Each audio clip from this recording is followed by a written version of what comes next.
안녕하세요. 만나서 반갑습니다. 우리가 세상을 살아가려면 돈이 필요합니다. 돈이 필요한 건 맞지만 돈이 전부는 아니에요. 근데 우리는 입만 열면 그저 돈 그래요. 뭘 하자 그러면 돈이 없어가지고 돈이 필요해. 자립이 굉장히 중요하다. 이 벌레도 자기 삶을 자기가 살고 다람쥐 토끼도 다 자기 삶을 자기가 살잖아요. 근데 만물의 영자라는 사람이 자기 인생을 못 살아가 자꾸 남한테 도와달라고 그래요. 여러분들 보면 자기하고 살 아내 난 한 편을 구하는데 부처님 보고 구해달라고 그래요. 조금 모자라는 사람 아니에요? 산에 있는 짐승들도 안컷 수컷 구하는데 너한테 도움을 받습니까? 그 다음에 우리가 면허증 시험을 치든 대학 시험을 치든 그 자기 실력만큼 들어가야 되잖아, 그죠? 근데 부처님 보고 좀 합격시켜 달라 그래요. 그러면 합격시켜 달라는 말은 능력이 되는데 합격시켜 달라는 거예요. 안 되지만 해달라는 거예요. 그럼 부정입학 아니에요? 부처님이 입시 브로커요. 그러니까 내 소원을 성취시켜 주려면 부처님은 부정한 입학을 하는 사람이라야 돼요. 이게 모순이잖아요. 여러분들이 개인의 욕망을 성취하려면 여러분들이 믿는 분이 부정한 존재라야 되고, 근데 부정한 존재를 왜 믿고 따릅니까? 그래서 이 내 소원을 성취시켜 주려면 내가 믿는 그 신이 나쁜 존재라야 돼요. 그래서 왜 사람이 토끼 다람쥐도 자기 삶을 자기가 사는데 사람이 자기 삶을 못 살아가 기대고 도와달라 그러고 그러냐. 그래서 저희 강의 핵심은 네 인생 네 살아라, 네가 자립해라는 거예요. 근데 어린아이는 아니에요. 어린아이는 부모가 성체가 될 때까지, 성인이 될 때까지 보살펴야 합니다. 종족이 보존되려면.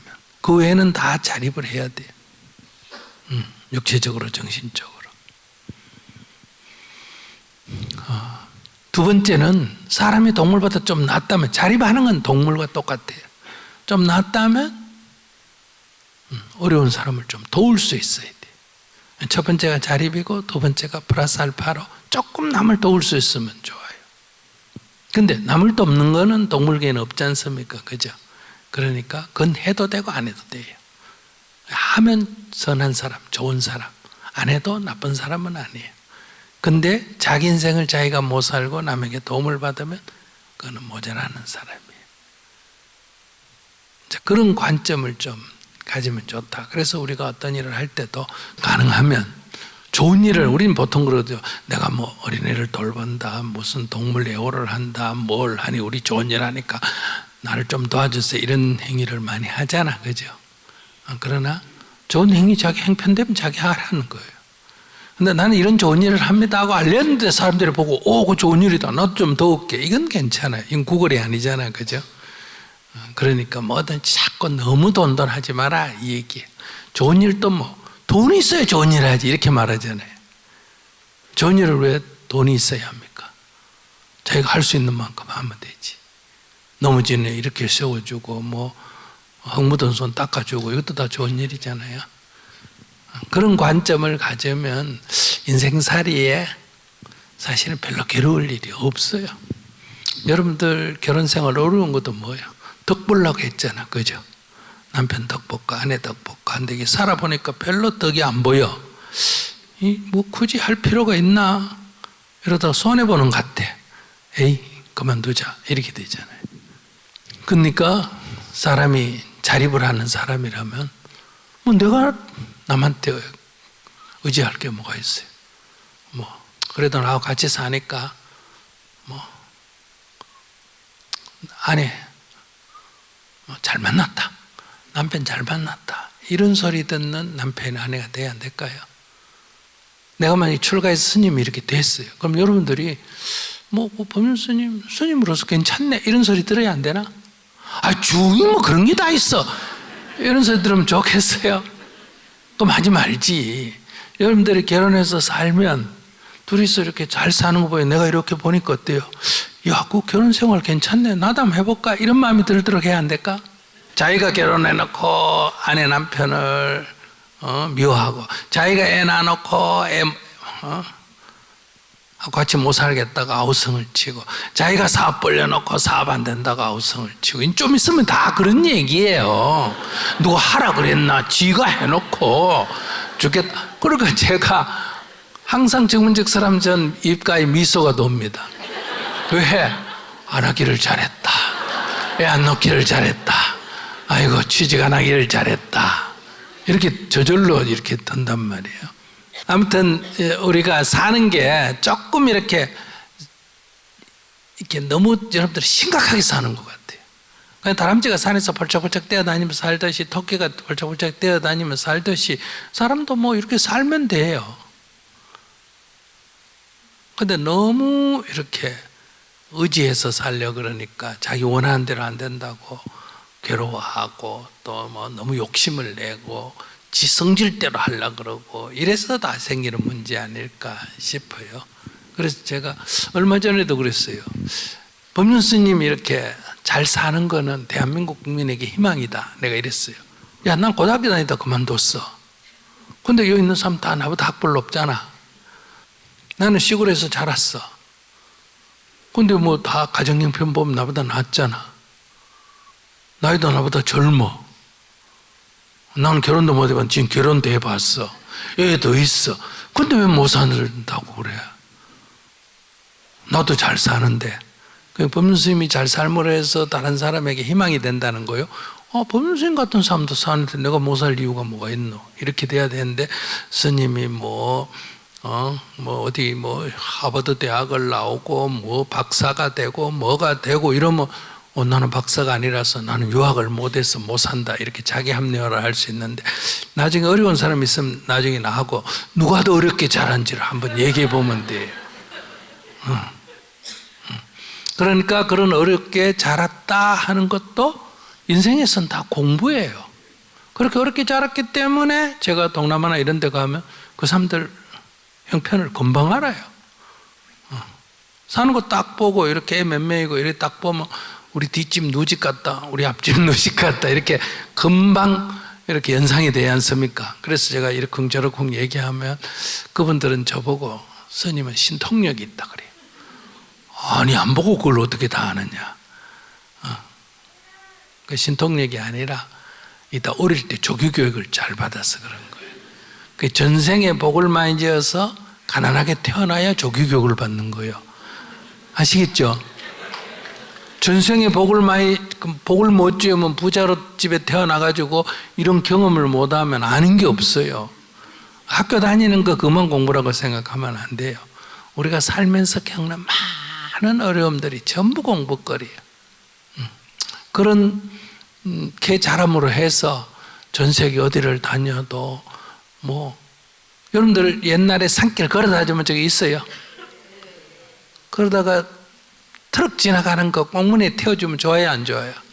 엄청나게 좋아. 걸어가다가 뒤에 타면, 특히 짐까지 지고 가다가 뒤에 타면, 그 트럭 뒤에 타다가 앞에 거기 좌석에 태워주면 좋아요, 안 좋아요? 좋지. 근데 트럭도 타고 다니는데 승용차 타면 더 좋겠지. 그 타는 게 뭐가 어려워. 의자에 가만 앉아 있는데, 걷기도 하는데, 그죠? 그러니까 이게 어릴 때 조금 열악하게 생활한 것이 제가 사는데 도움이 된다, 이 얘기를 지금 하는 거예요. 그거 편안하게 살아야 도움이 되는 게 아니에요. 요즘 젊은이들은 옛날 우리보다 훨씬 사는 조건이 낫잖아요. 그래도 요즘은 애들 희망이 없죠. 왜? 자랄 때 이게 약간 좀 풍요롭게 자라놓으니까, 지금 자기가 집을 나가가지고 결혼을 하면 엄마 아버지 집보다 큰 집 구해요, 작은 집 구해요? 지금 아들 딸이 결혼하면 엄마 아버지 집보다 큰 집 구해요, 작은 집 구해요? 작은 집 구하지. 그럼 엄마 집에 이래 살 때보다 결혼하면 좁아요, 넓어요? 좁지. 엄마와 같이 살 때는 밥 해주지. 저거 가면 지가 밥해 먹어야지. 남자든 여자든. 그러니까 삶이 좋아진다면 하겠지만 나빠지는 걸 왜 하려고 그러겠어? 부모가 큰 부자라고 막 따로 집을 주지 않는 이상. 그러니까 희망이 없는 거예요. 우리는 한 방에 5, 6명 살다가 결혼하면 그래도 2사람이 자니까 나아요, 안 나아요? 나아요. 그러니까 어려워도 조금씩 나아지면 희망이 있는데 여유가 있어도 갈수록 이렇게 높아질 가능성이 도로 나빠진단 말이에요. 그러니까 결혼 안 하는 거예요. 결혼 안 하겠다 이렇게 각오해가 안 하는 게 아니라 저절로 안 해지는 거예요. 나쁜 데 안 가려는 거예요. 그리고 해주는 거 맨날 얻어먹다가 결혼하면 둘이서 서로 니해라 내해라 싸울 수밖에 없죠. 엄마는 그냥 해주지만 부인이 그냥 해줘야 안 해줘요? 아빠는 그냥 해주지만 요즘 남편이 그냥 해줘야 안 해줘요? 안 해줘. 그래서 결혼 안 하는 것도 결혼해도 애 안 낳으려는 것도 이해를 해야 돼요. 너 왜 그러니? 이러지만은 그 청년들의 무의식 속에서는 이 행편이 나빠지는 거예요. 그러면 여러분들은 우리는 그래도 어려울 때도 자라가지고 어쨌는데 네가 뭐가 불편했냐 그런 얘기하면 그래서 사람에게는 뭐가 중요하다? 희망이 중요해요. 지금 어렵지만은 나아질 가능성이 있으면 인간에게는 용기가 생기는 거예요. 지금 형편이 괜찮지만은 나빠질 것 같으면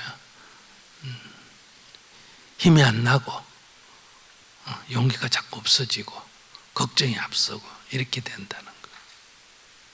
그러니까 제가 청년들에게 항상 얘기하는 게 딱 졸업하면 어떤 직장을 구한다. 대부분 청년들은 이런 저기 하고 돈은 많이 주는 직장 찾잖아, 그죠? 그런 게 쉽나 어렵나? 어렵지. 그러면 직장 구한다고 몇 년 보내는 거예요. 제일 첫 번째 직장을 일은 많이 하고 월급은 조금 주는 걸 구해라. 그런 직장 쉬워요, 어려워요? 쉬워. 금방 구해. 내일 나가자마자 바로 구할 수 있어. 두 번째, 그런 직장에 다니면 사장 눈치를 볼까 안 볼까? 안 봐요. 왜? 그런 직장은 저도 있고 저기도 있으니까. 뭐 잘라면 잘라라 이러고 다닐 수 있고 오늘 같이 강의 있는 날은 직장 관뒀고 하는 거예요. 그래도 사장이 이 청년이 나갈까 싶어 조마조마한 거예요. 맨날 아시겠어요?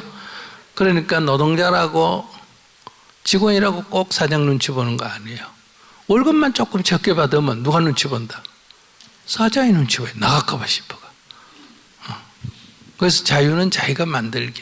조금만 눈을 낮추면 언제든지 이렇게 자유를 만끽할 수가 있다. 첫 직장이 조금 열악하면 앞으로 직장을 그만두면 언제든지 뭘 구해도 첫 직장보다 낫다 이렇게 되는데 첫 직장을 너무 높은데 좋은 데 구하면 다니기 힘들죠.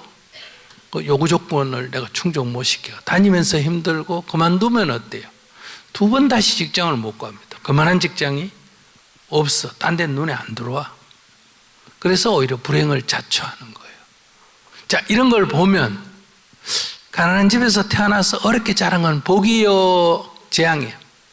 복이요. 그럼 복 받으려면 전생에 복을 많이 지어야 가난한 집에 태어나요? 복을 적게 지어야 태어나요? 복을 많이 지어야 가난한 집에 태어나는 거예요. 알았죠? 그래서 여러분들 다 보니까 뭐 특별하지 않는 사람, 특별한 부자들 빼고는 다 전생에 복을 많이 지은 거예요. 근데 여기 너무 부자면 오늘 이 자리에 올까 안 올까? 왜? 이 대중 속에 섞여 가만히 있지 못합니다. 스님하고 특별히 따로 저 뒤에서 보자고요. 아시겠어요? 지위가 너무 높아도 이 자리에 올까 안 올까? 안 와요. 인기가 있어도 올까 안 올까? 안 와요. 얼마나 불행한 사람들이.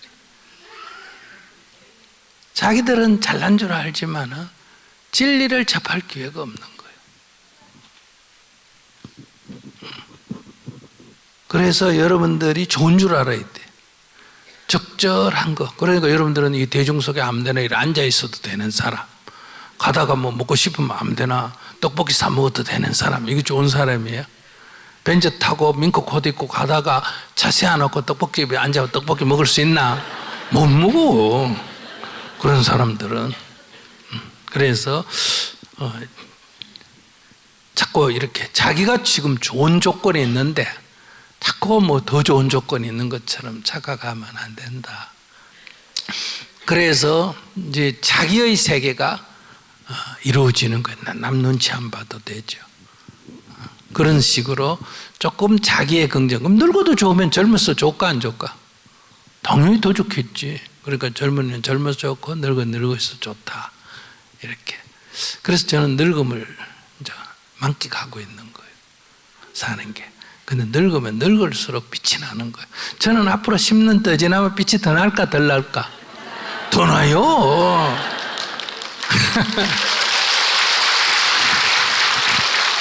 자, 이런 정도로 얘기하고 제가 다리가 좀 아파가 앉아서 얘기해도 되겠죠? 예. 자, 어떻게 얘기하다 보니 서론이 길었네요. 자, 그러면 대화를 하겠습니다. 네, 안녕하세요. 네. 질문이 너무 하찮게 느껴져가지고 괜찮아요. 집에 가고 싶었는데 아까 어떤 질문이든 괜찮다고 해주셔서 용기 있게 하겠습니다. 네. 저는 결혼한 지 1년 된 새댁입니다. 제 남편은 공감 능력이 너무 떨어지는 대문자 T인데다가 말투가 툭툭 내뱉는 스타일이라서 연애 때부터 엄청 싸웠었거든요. 그래서 제가 나름 그 심리학도 공부를 해보고 이제 MBTI도 공부를 하면서 그치 저 사람이 T라서 그렇지 하고 서운하게 할 때마다 그렇게 이해해보려고 노력을 했는데요. 근데 이제 결혼해서도 진지하게 대화로 이제 내가 너무 서운하다 이렇게 말을 해도 전혀 나아지지가 않고 이해를 해라고 해봐도 계속 저 사람은 왜 저럴까 이러면서 저만 계속 화가 쌓이는 거예요. 그래서 저도 참다가 이제 막말을 내뱉고 둘이 엄청 심하게 싸운 적이 많거든요.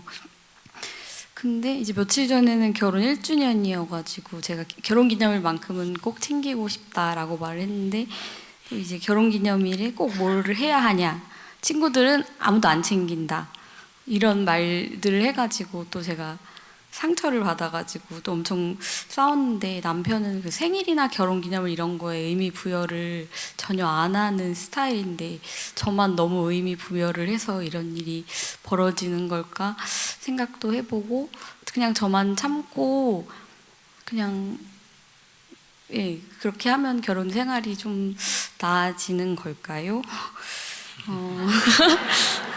저희 옆에 있는 저희 친언니도 그 스님 서적을 엄청 많이 보더라고 결혼하고 나서. 그래서 왜 그러지? 제가 처녀 때는 진짜 이해가 안 갔는데 그래서 언니도 스님 덕분에 이혼을 안 하게 되어가지고 저도 스님 말씀을 이제 듣고 잘 살아보려고 하거든요. 그래서 제가 어떻게 하면 행복한 결혼 생활을 할 수 있을까요?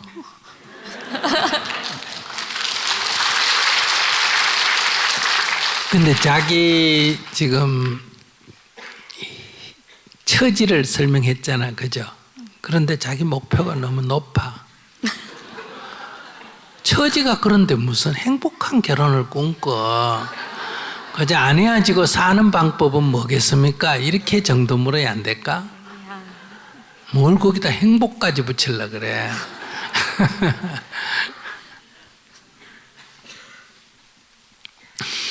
근데 지구상의 인구가 한 80억 정도 되지 않습니까? 네. 그 중에 자기 생일을 알고 지키고 찾아먹는 사람이 많을까? 생일을 모르거나 알아도 거의 생일을 안 챙기는 사람이 더 많을까? 80억 인구 중에. 모르는 사람이 생일날을 아예 모르는 사람이 다수야. 인도에 가면. 나이도 모르는 사람 많아. 그래서 아이들은 우리가 대충 보고 나이를 정해주고 그 다음에 그 엄마 나이도 내가 가서 다 정해줬어. 애 셋이 낳았다 이래가지고 이제 대충 이제 첫애 간 18 이렇게 낳으니까 3명 낳았으면 터울로 이제 몇 년 사이에 낳았나 이래가 대강 계산해가지고 너는 이제 24살 해라 25살 해라 이렇게 이제 정해서 이제 지금 다 나이도 만들고 이름 없는 사람 이름도 만들고 이러거든요. 그래서 그 하등 중요하네. 이 세상에 사는 뭐 800만 종의 생명체들의 헤아릴 수 없는 모든 것들이 나이하고 모르고 살고 언제 앙코스콧이 처음 만났는지 기억하는 사람, 기억하는 존재들 별로 없어. 사실 그 별로 중요 안 한 거야. 남편 얘기를 들으니까 나하고 어떻게 저렇게 똑같나 싶은 생각이 들어.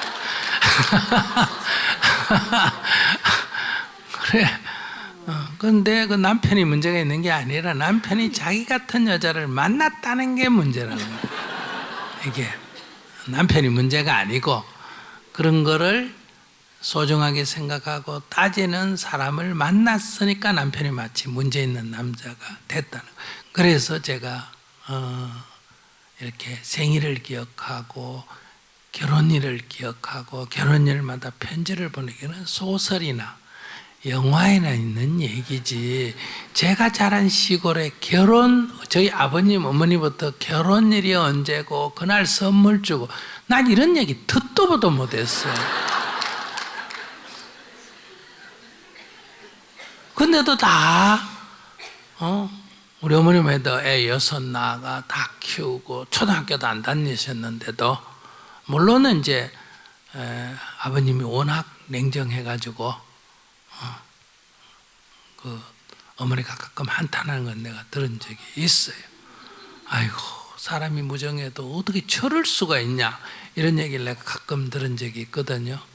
그 시골에 살아도 이렇게 아내를 생각하는 사람들은 이렇게 나무를 해도 이렇게 불떼기 좋게 탁 장작도 좀 적게 썰고 이 불쏘시개도 탁 마련해가 이렇게 부엌에 갖다 주는 사람이 있고 전혀 그런 거 안 하는 사람도 있거든. 저희 아버님은 이렇게 산에 나무를 잘 키워야 된다는 생각을 갖는 사람. 그러니까 산에 가서 나무를 할 때는 전부 가시만 해오는 거예요. 가시만. 그렇게 해서 그거를 부엌에다 넣어주니까 이 어머니가 그 불떼기 얼마나 불편하겠어요. 그러니까 막 가끔 제가 어릴 때 들으면 막 한탄을 할 때 저놈의 첨지는 죽으면 가시구덩이로 덮어줘야 돼. 이런 얘기를 하거든.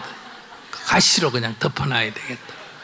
저도 어릴 때는 아버님을 이해 못했는데 나중에 보니까 아버님이 다 이렇게 괜찮은 나무는 다 세워놓고 그런 이제 필요 없는 걸 베서 선단 말이에요.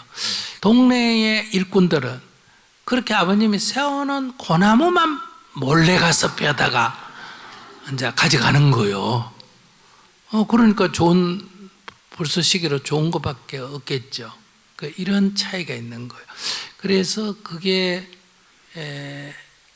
부인을 먼저 생각한다고 꼭 좋다고 할 수 없고, 그러나 그는 남의 산에 나무를 베울 수도 있고 살림을 훼손할 수도 있고, 그러나 또 산에 나무만 키우는 거를 꼭 좋다고 말할 수도 없어. 왜? 집에 부인을 생각하는 게 부족하네. 그러면 이 사람이 나빠서 그런 게 아니라 자기가 어디에 집중되느냐에 따라서 이런 현상이 생긴다는 거예요. 자기가 뭘 중요시하느냐에 따라서. 그럼 저 같으면 가족 관계에 있는 사람을 중요시할까?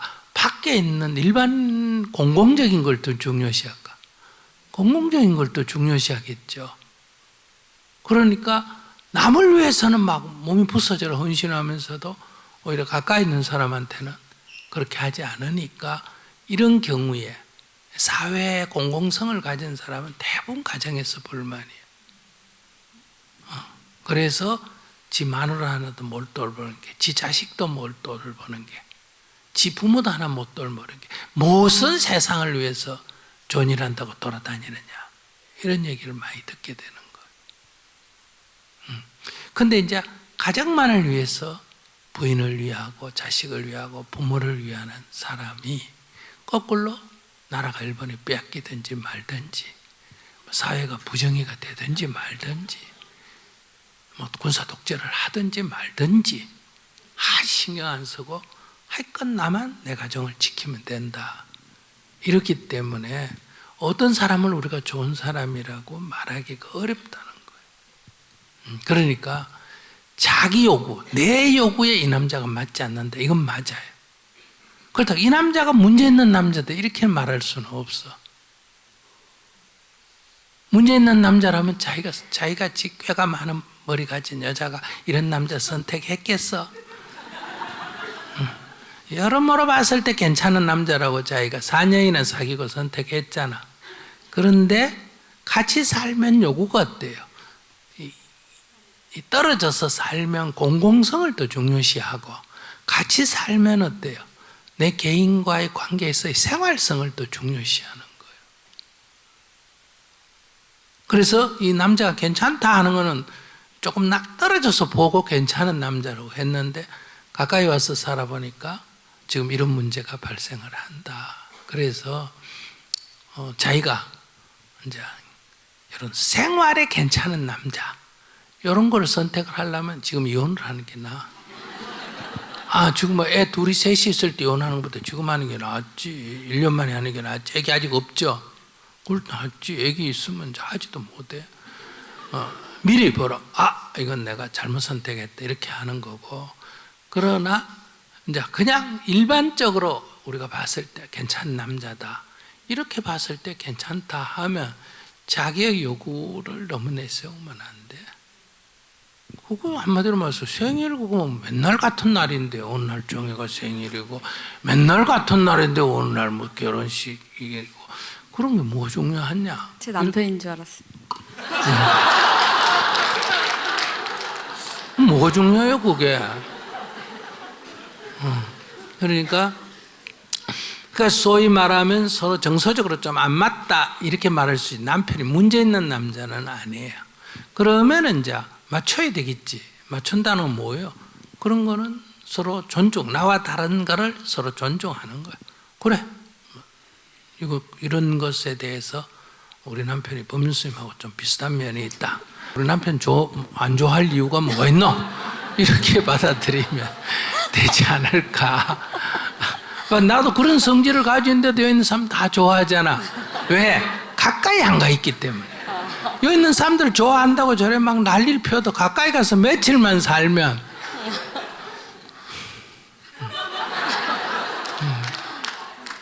힘든다 그럴 거예요. 제 이 하루 생활을 봐요. 만약에 결혼했다면 집에 붙어 있겠어? 안 붙어 있겠어?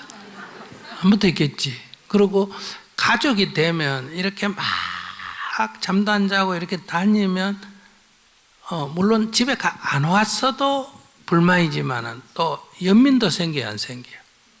부모 같으면 만약 우리 어머니가 살아가 내 보면 맨날 걱정하겠죠. 저러다 아프면 어떠나, 저러다가 어떠나, 저러다 못 자나 이래야 된단 말이에요. 근데 뭐 한 발 떨어져서 보니까 뭐 좀 안 됐긴 안 됐지만 지 알아서 살겠지 이렇게 약간 떨어져서 보니까 문제가 없잖아. 뭐 훌륭하다 이러지. 가족이 볼 때는 이건 훌륭한 게 아니에요. 그래서 자기가 조금 한 발 떨어져서 보는 게 필요할 것 같아. 행복한 거는 꿈도 꾸지 말고 여기 무슨 이런 관계 행복을 꿈꿔. 무난한 결혼 생활. 알았어요? 무난한 결혼 생활을 하려면 이렇게 내 요구를 자꾸 너무 내세우면 안 된다. 서로 다름을 인정하고. 그러니까 자기한테 뭐 경제적으로 특별히 피해 주는 거 없잖아. 뭐 어떤 신체적으로 폭력적으로 가는 것도 없고 그렇기 때문에 특별히 나한테 손해되는 건 없어. 근데 자질구레한 나의 요구를 좀 못 맞춰주는 그런 문제가 있는 남자인 건 맞는 것 같아. 그래서 서로 다름을 인정하고 저 사람 입장에서는 그럴 수도 있겠다. 참지 말고 이해가 필요해. 참으면 안 돼. 참으면 수행이 아니야. 참으면 스트레스를 받고 스트레스는 괴로움이 되고 나중에 폭발하고 그래서 지금 자기 입에서 막말이 나오는 거예요. 조금 더 한번 이렇게 하고 살아보고 도저히 안 되면 못 살지 뭐 어떡하겠어. 그지? 감사합니다. 네.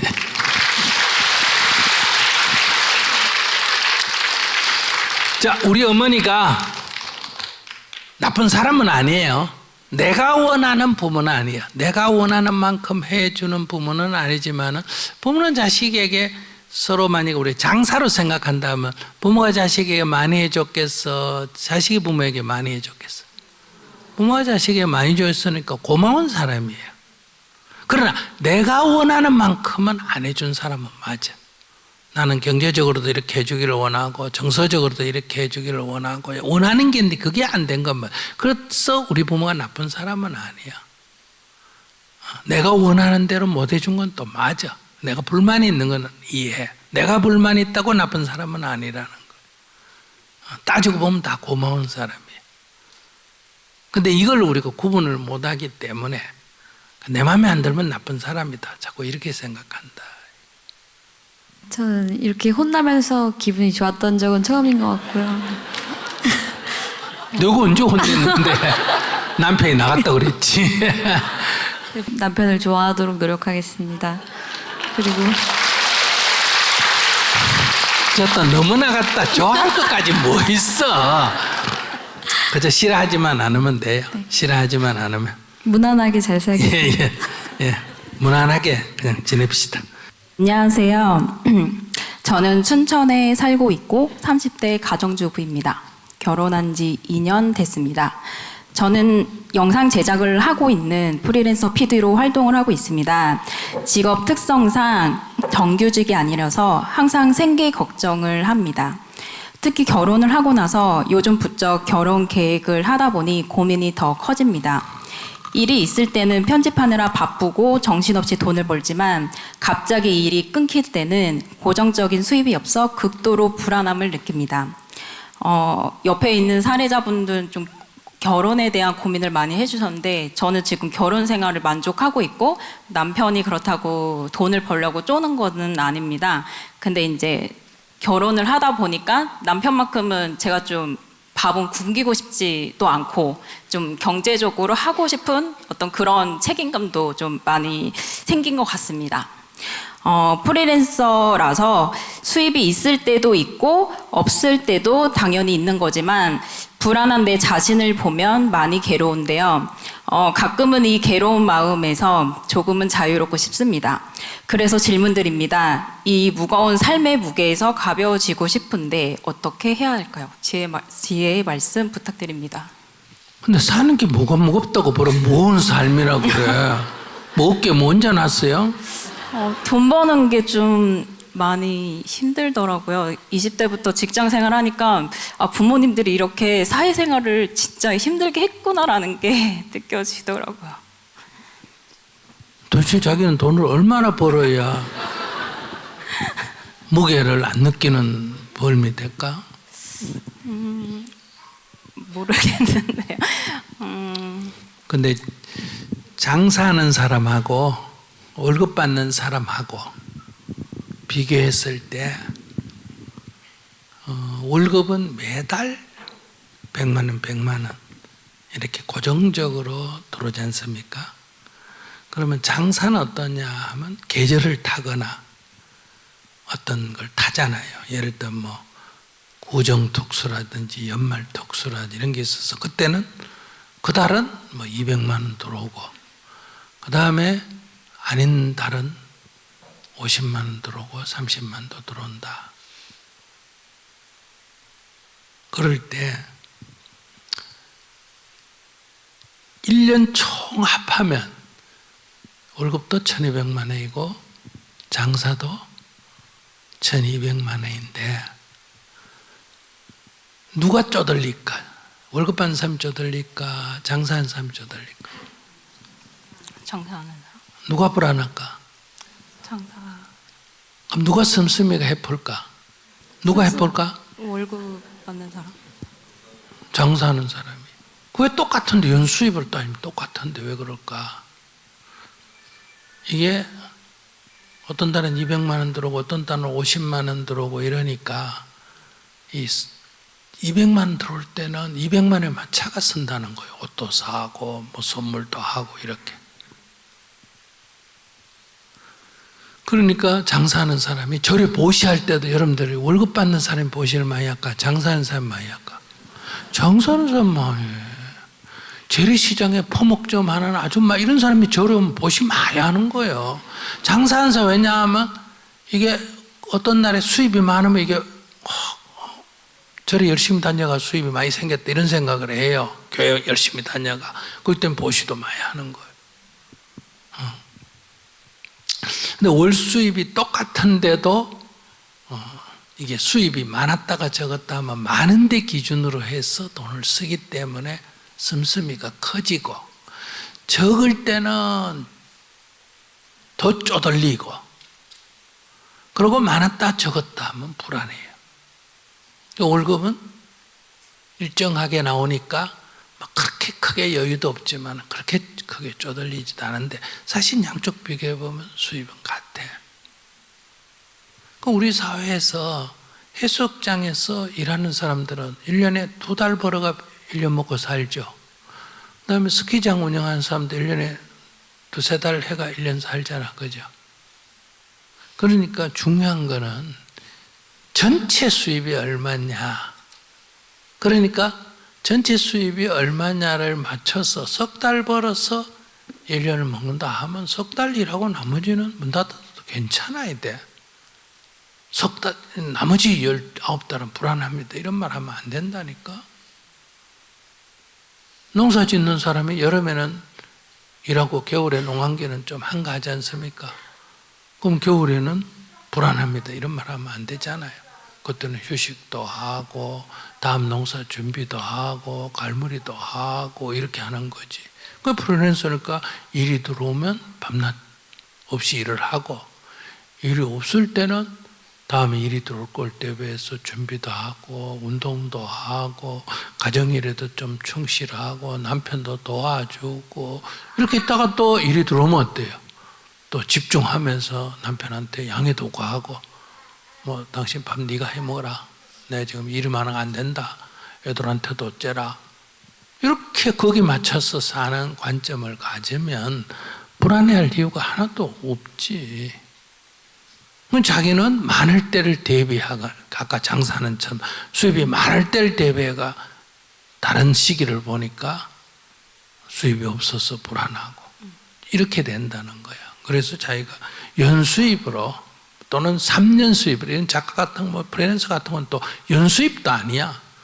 이거는 3년이나 5년을 총괄해가 계산해 봐야 돼. 그래서 들어오는 수입을 나눠보니까 막 월급 받는 거, 회사 월급 받아가 한 200~300만 원 받는 거나, 연이나 3년 이렇게 계산해가 나누면 왕창 들어올 때는 왕창 들어오고 안 들어올 때는 몇 달 공치고 그래도 비슷하다. 그러면 그걸 이제 조절해가 생활을 해야 되는 거예요. 그 왕창 들어올 때를 기준으로 해가 뭐 돼버리고 뭐 돼버리고 뭐 돼버리고 이러면 나중에 미리 돈을 써버렸기 때문에 나머지 돈 수입이 없을 때 이제 불안해진다. 그래서 프리랜서가 좋지. 사람에 따라 틀려. 매일 조금씩 월급 받고 매일 똑같이 일하는 경우도 있고, 일 있으면 왕창 하고 없으면 좀 딴 일도 좀 하고 여유도 갖다가 또 있으면 왕창 하고, 이 일의 종류 따라 이렇다나. 이 세상 직업에도 그래. 계절적인 직업도 얼마나 많은데. 장사하는 사람은 우리가 다 일상적으로 일하다가 설이나 추석이나 명절 때는 다 놀잖아. 그죠? 근데 장사하는 사람은 설이나 추석 명절 때 놀아야 안 놀아요? 안 놀죠. 그때 왕창 버는데. 그러면서 뭐 설에도 못 놀지, 집에도 못 가지, 이런 소리 하면 뭐고. 하지 말아야지. 그러니까 그만두고 취직하면 되지. 그러니까 관점이 달랐다. 자기 직업의 성격이 그렇다. 네, 말씀 듣고 좀 가벼워졌습니다. 감사합니다. 사실은 질문하면서 울먹였던 거는, 저는 24살 때부터 대학 졸업하고 이제 독립을 시작을 했거든요. 엄마 품 안에 있다가 처음으로 이제 눈물 나려고 그러지 이렇게. 처음으로 사회생활을 하니까 너무 힘들었어요. 아니, 대학 졸업하고 처음으로 사회생활하면서 울었다면 나도 울고 싶네. 나는 중학교 1학년 때부터 아르바이트하고 내가 버럭학교 다녔어요. 초등학교 졸업하고 내가 밥해 먹고 다니고 초등학교 선생집 애들 가르쳐주고, 중학교 1학년 때 초등학생 선생집 애들 가르쳐주고 학교 장학금 받고 이렇게 살았는데, 아이고 나도 내 생각에 눈물이 나네. 아이고 대학 때 가지고 직장 다니는 거 그게 무슨 울 일이에요. 엄마 품 안에 있다가 서울에서 엄마 품 안에 너무 오래 있었어 그래. 반지하 생활하면서 이제 직장 생활하니까 처음부터 조연출 생활하면서 그때 월급 80만 원 받으면서 지금 이제 한 15년 차 이제 되면서 그래 힘들게 일하면서 돈도 모으고 돈도 벌고선 생활을 했는데 그러니까 이제 이렇게 다 복이 오는 것 같더라고요. 지금 생활이 좀 무엇보다 행복해서 오는 것도 있고 그리고 이제 힘들게 20대와 30대 시절을 겪어보니까 엄마 아빠가 이렇게 힘들게 돈을 버셨구나라는 생각도 이제 많이 들어가지고 절 들었네. 네, 그래서 눈물이 났던 것 같습니다. 그리고 힘들었던 내가 지난날에 고생한 게 좀 파노라마처럼 떠오르기도 하고 앞으로 좀 이 프라이드를 가지고선 좀 잘 살아보겠다는 좀 욕심과 좀 자신감도 들어가지고 좀 솔직하게 좀 토해내듯이 했던 것 같아요. 내가 볼 때 솔직하게 나도 말하면 잘 못 살겠다. 그렇게 계속 욕심을 부리면 어떻게 잘 살겠어. 욕심을 좀 기준을 딱 낮춰야 항상 감사한 마음이 드는 거예요. 제가 앞에서도 얘기했지만은 그저 밥 먹고 사는 것만 해도 다행이다 이렇게 기준을 낮추면 아무 문제가 없어. 그리고 제가 해외여행을 이 나이가 되도록 지금 해외여행 다니고 이래도 사람들은 막 걱정을 하는데도 뭐 옛날에 걸어도 다녔는데 뭐 비행기 타고 다니고 차 타고 다녔는데 뭐 걱정이고 공항에서 뭐 2, 3일 자도 공항에 가면 공항에 있으면 다 에어컨하고 히터 나와야 안 나와요? 화장실이 있어요 없어요? 더운 찬물 나와야 안 나와요? 그것도 뭐 여기저기 보면 밥 먹을 때 사 먹을 때 있어요 없어요? 근데 뭐가 걱정인데? 그러게요. 뭐 의자에 엎드려가 자도 저 원주민들 사는 데보다는 좋아요 안 좋아요? 훨씬 좋아. 의자에 누워서 자도. 그러니까 기준이 자기가 자꾸 높다. 그래서 내가 지금 이렇게 잔소리를 하는 거예요. 그러니까 자기가 자꾸 잘 산다는 게 참 경제적으로만 생각하는 것 같아.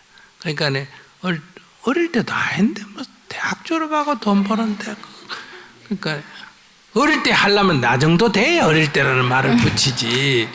그러니까 그 경제적인데 자기가 너무 지금 트라우마랄까 약간 좀 쪼들려 있어서 자꾸 그 욕구를 가지고 있으면 감사할 줄 몰라. 항상 부족하고 항상 불만이고 이래. 그러니까 조금 그런 생각 좀 내려놓고 해야 행복하게 살 수가 있다. 자기가 잘 산다 그래서 내가 노 이렇게 하는 이유는 자기가 너무 좀 돈 하는데 좀 지금 사로잡혀 있어요. 조금 한 템포 늦추세요. 네, 알겠습니다. 그래야 이가에 웃음이, 네. 이가에 미소가 든다. 예. 네. 저는 스님께 궁금한 점이 단체 생활이나 동호회에서 단지 나이가 어리다는 이유로 의견 충돌이나 뭐 그런 일이 있을 때 네가 나이가 어리니까 네가 먼저 사과를 해라. 네가 참아라. 네가 먼저 그 뭐 언니들이나 그분들한테 먼저 가서 인사를 해라. 이렇게 그 상대방이 얘기하는 건 혹시 가스라이팅이 아닌가? 그것도 좀 궁금하고요. 그리고 이해와 배려의 경계가 어디까지인지 좀 궁금합니다. 앞에 건 두 가지예요. 하나가 뭐 가스라이팅이라고 이름 붙이면 그거 들어가죠. 문화라는 게. 우리가 옛날에 뭐 남존여비 즉 남성 중심의 문화가 있었잖아요. 유교 시대에 그죠? 예. 그 다음에 뭐 장유유서 그러니까 연장자 중심의 문화를 갖고 있었잖아요. 예. 그럼 그 문화라는 것이 뭐예요? 일종의 요즘식으로만 가스라이팅이라면 가스라이팅이 되죠. 네. 문화라는 게. 네. 거기서 태어나서 그렇게 잘하면 그런 줄 아는 거. 무슨 얘기인지 아시겠죠? 네. 그걸 이제 어떻게 표현할 거냐? 그걸 부정적으로 말하면 가스라이팅이고, 뭐 일반적으로 말하면 문화단 말이에요. 그 사회의 문화 또는 관습 이렇단 말이에요. 네. 그러면 우리 사회에는 오늘 또 지금 제가 어떤 그 미팅이 있어서 이렇게 이제 인터뷰를 하는데 3명이 인터뷰를 하니까 이제 한 사람이 가운데 앉아야 되잖아. 그죠? 그러니까 이제 2분이 나보다 연장자예요. 그러니까 자리를 내를 가운데를 딱 앉게 해놓은 거예요. 그래서 이제 극구 이제 연장자를 가운데 앉혔어요. 그 둘이서 막 서로 밀고 땡기고 안 앉으려고 이제 가운데를. 그러니까 이제 그분의 주장은 아니 주최 측에서 자리를 이렇게 마련해놨잖아. 이게 이제 그분의 주장이고 나는 여기가 대한민국인데 한 사람이라도 많은 게 앉아야지. 이제 이렇게 해가지고 아니 이렇게 이제 자리 이제 문제를 이제 이렇게 서로 한단 말이에요. 이건 이제 나쁜 게 아니라 서로 배려지. 그분들은 나보다 나이가 많지만은 내가 뭐라고 스님이라고 종교인이라고 배려를 하는 거고 나는 어디 가서 종교인이라고 배려받는 걸 별로 안 좋아하니까 나이 순으로 하자. 그분은 또 나이 많다고 배려받는 걸 안 좋아한다 이거야. 그러니까 이건 나쁜 건 아니지만은 이래가 이제 자리 갈등을 한참 했어.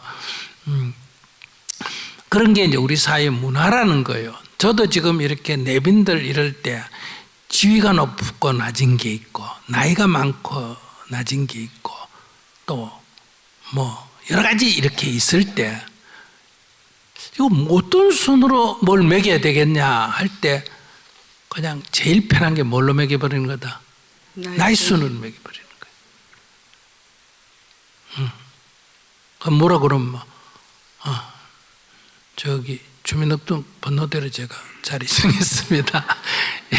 안 그러면 이게 왜냐하면 지인이 뭐니 이런 거 하면 너무 또 세속적으로 느껴지잖아. 그죠? 그래서 우리 사회 문화가 그렇다는 거예요. 이게 좋은 문화다 그 얘기는 아니에요.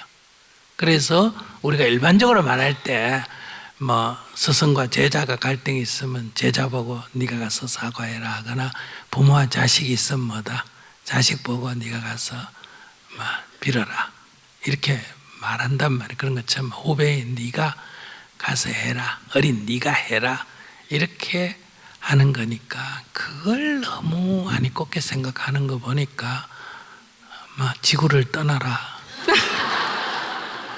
이민을 제가 가라. 좀 옹졸한 것 같습니다. 그래, 이민을 가거든지. 근데 이게 반드시 이 문화를 지켜야 되는 건 아니잖아. 그죠? 문화는 바뀌어야 안 바뀌어요?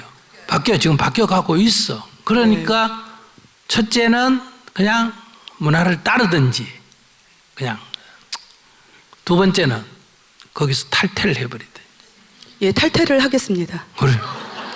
그래서 탈퇴를 해버리면 이런 문제가 있나 없나? 없어. 나 이런 문화 싫어. 이런 우리 전통 문화지만은 난 이런 문화 싫어. 그래서 난 이런 데 안 올래. 이렇게 안 와버리면 돼. 근데 그걸 갖다가 꼭 그 사람들한테 너가 이래가지고 나는 얘기 안 나올 거야. 이런 말 할 필요가 없습니다. 없어. 언니 요새는 바빠가지고 갈량페이면 어때? 이래가 핫바지 방귀 새듯이 썰 빠져버리는 거죠. 네. 그러고 배려와 이해. 예. 배려와 이해는 비슷한 면이 있어요. 그걸 구분할 필요가 굳이 없어. 즉 이해라는 거는 제일 중요한 게 이제 서로 다름을 인정하는 거예요. 제일 첫 번째, 서로 다름을 인정한다. 나는 하나님을 믿는다. 넌 부처님을 믿는다. 이거는 좋고 나쁨이요. 믿음이 서로 달라요. 믿음이 서로 달라. 근데 우리는 내가 믿는 거를 중심으로 해가 네가 틀렸다 이렇게 생각해서 갈등이 생기는 거예요. 그러니까 어떤 중요시하는 기준이 서로 다른 거예요. 이건 누가 잘하고 못하는 게 아니에요. 근데 우리 대부분은 자기를 기준으로 하는 게 때문에 상대편이 틀렸다고 생각하는 거예요. 그래서 갈등이 생긴다. 서로 다르다. 누가 신이 있다 그러고 한 사람 신이 없다 그러면 누가 옳았냐가 아니야. 두 사람의 믿음이 다르다. 이게 있다 없다의 논쟁 같지만은 사실은 있다고 믿고 없다고 믿는 믿음의 차이예요. 그래서 믿음이 다르다 하면 그냥 한 방에 끝날 일인데 있나 없나를 갖고 밤새도록 해봐야 끝이 안 나요. 이거는 있나 없나의 문제가 아니라 믿음이 다른 문제니까. 다름을 인정하자. 나와 다른 상대를 인정하자. 이거를 존중이라 그래요. 존중. 상대를 존중해라. 상대의 뜻을 존중해라. 상대의 의견을 존중해라는 말은 상대가 옳고 내가 틀렸다는 얘기가 아니에요. 나와 다른 것을 인정해라는 뜻이. 그럼 두 번째, 첫째가 존중이고 인정이고, 두 번째는 그 사람 입장에서는 그렇게 생각할 수도 있겠다. 신이 있다고 믿는 사람 입장에서는 그렇게 생각할 수 있겠다. 이 사람은 이렇게 생각하구나. 이 사람은 이렇게 믿고 있구나. 그러나 이 사람이 이렇게 믿고 있구나 하고 내가 이해하는 거 하고 나도 거기 동의하는 건 별개예요. 제 말 이해하셨어요? 네. 이해는 동의가 아니에요. 우리는 이해하라 그러면 동의하라는 뜻으로 받아들여요. 그 사람 입장에서는 그럴 수도 있겠다. 그러니까 남편을 이해해라 이 말이 남편이 옳다는 게 아니고 남편 입장에는 그런 생각을 할 수도 있겠다. 결혼할 적에 뭐가 중요하니? 생일이 뭐가 그리 중요하니? 그게 똑같은 날인데. 범수님 우리 남편이 내 남편인가 지금 이 생각이 들죠. 말하는 게 똑같지. 그러니까 그렇게 생각할 수도 있겠다. 저 사람 입장에서는 그런 생각을 할 수도 있겠다. 이게 이해예요. 그럼 화가 날까 안 날까?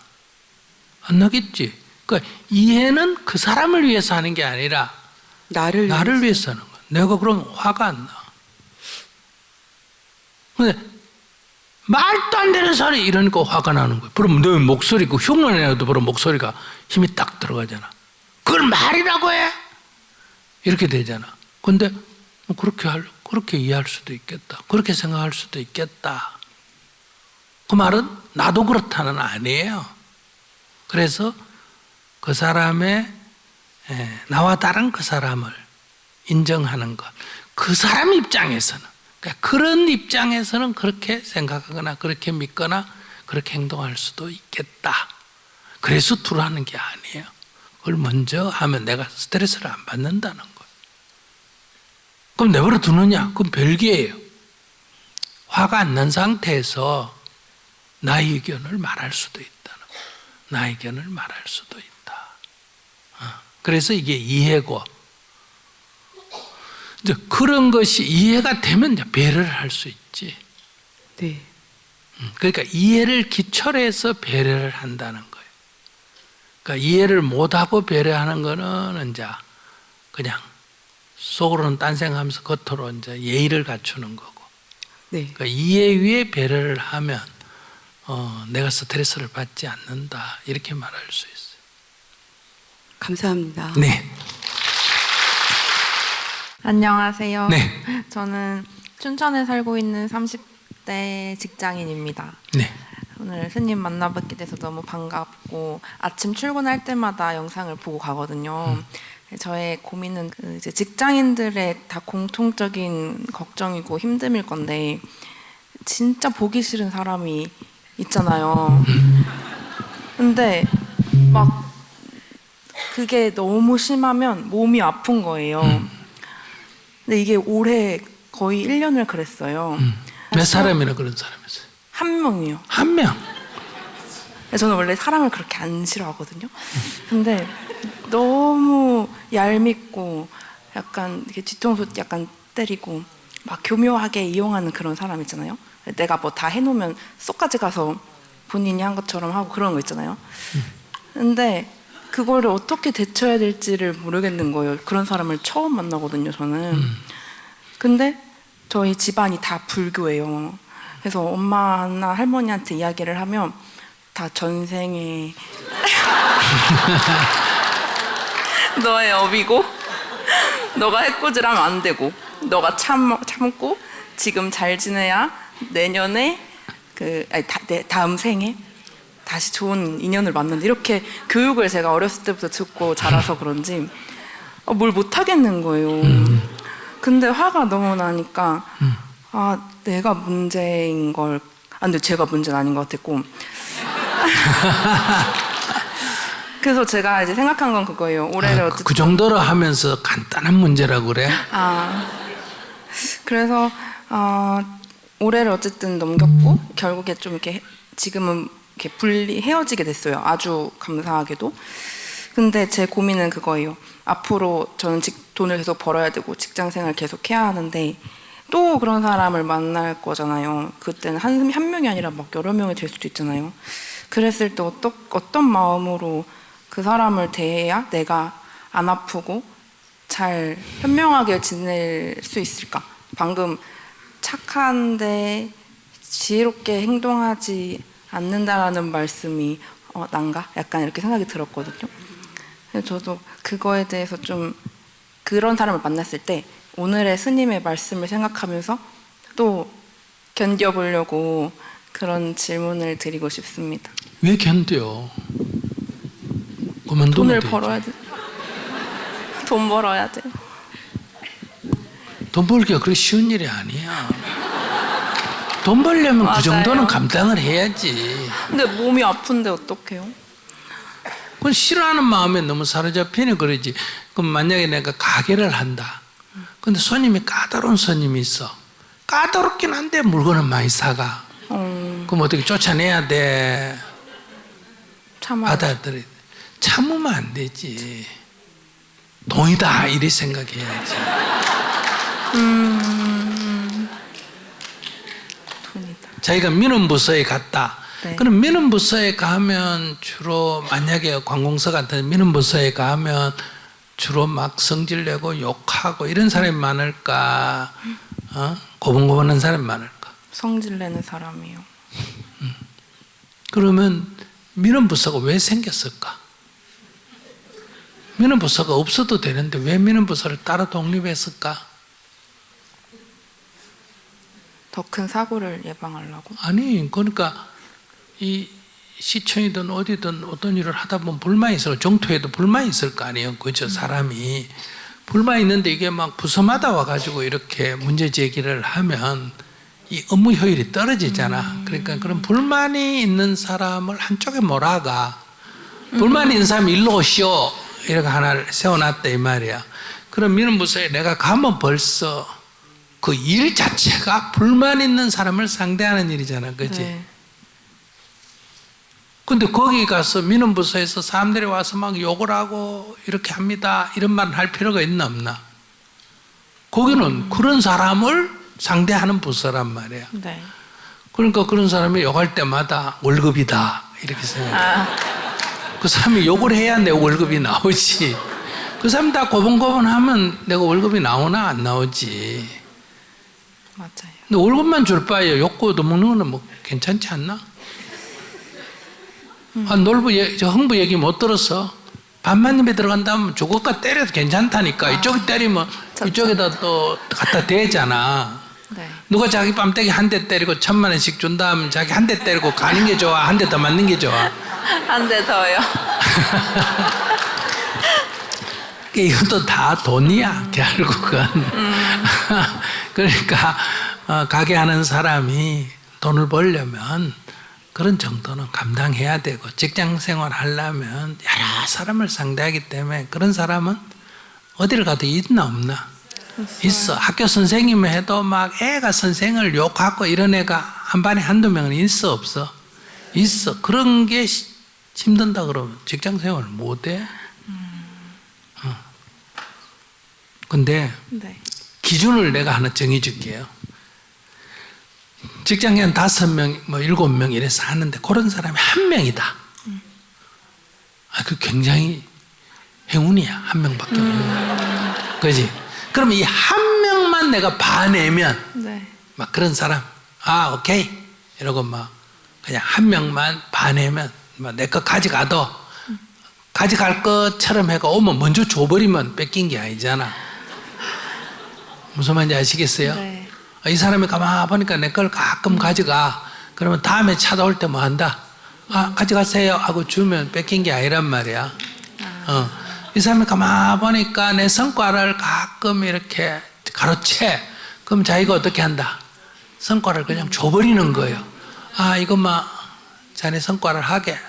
선배님 성과를 하세요. 이렇게 줘버리는 거예요. 그러면 나는 인심 쓰고, 이거는 보시한 거지 뺏긴 게 아니잖아. 뺏기면 기분 나쁜데 보시하면 공덕이 되잖아. 네. 이렇게 조금 봐가 이게 몇 회, 1년에 몇 번 그런지, 한 달에 몇 번 그런지, 이런 걸 딱 횟수를 적어 놔란 말이야. 적어 놓고, 이 정도 손실이 나면 내 월급에서 뺀다고 생각하면 이 직장 안 다니는 게 낫겠다 싶으면 직장을 그만두고 딴 데를 가면 되고, 요 정도 뺏겨도 딴 데 가는 것보다는 이익이다. 그러니까 딴 데는 50만 원 주는데 얘는 100만 원 주는데 이 사람이 한 10만 원 가져가도 그래도 90만 원이니까 40만 원 많다. 이렇게 계산을 하란 말이야. 네. 그래서 10만 줘버려 그냥 오면. 그 미국에서 장사하는 사람들 내가 가만 보면 그래요. 백인 동네 가서 장사를 하면, 만약 운동화 가게를 한다 하면 백인은 와서 운동 하나 사는데 5컬레, 6컬레 신어본다는 거예요. 하나 팔려면 굉장히 힘들어. 근데 흑인 애들은 어떠냐? 엄마 2-3컬레 한꺼번에 사가버린다. 툭 이렇게 신고. 그런데 걔들은 우와 딱 할 때마다 1-2컬레를 훔쳐가 버린다. 무슨 말인지 아시겠어요? 그러니까 막 화를 막 불같이 내가지고 이렇게 하는 거예요. 그렇게 계속 입만 열면 막 그놈의 새끼들 하고 막 껌둥이들이 어떻고 맨날 욕을 해. 그러면 그래서 내가 그렇게 욕하지 말고 백인 동네로 이사 가면 되지 않냐. 이러면 장사가 안 돼요. 이래. 그러면 이렇게 몇 컬레 잃어도 여기가 장사가 잘 된다는 얘기 아니에요. 그죠? 그럼 원가 계산을 해야 돼. 그러니까 백인 동네 가면 50컬레밖에 못 팔고 흑인 동네 가면 100컬레를 파는데 10컬레는 잃어버린다. 그러면 10컬레 원가하고 다 계산해보니 그래도 이쪽이 낫다. 이러면 장사를 어느 쪽에서 해야 될까? 흑인 동네 가서 해야 되겠죠.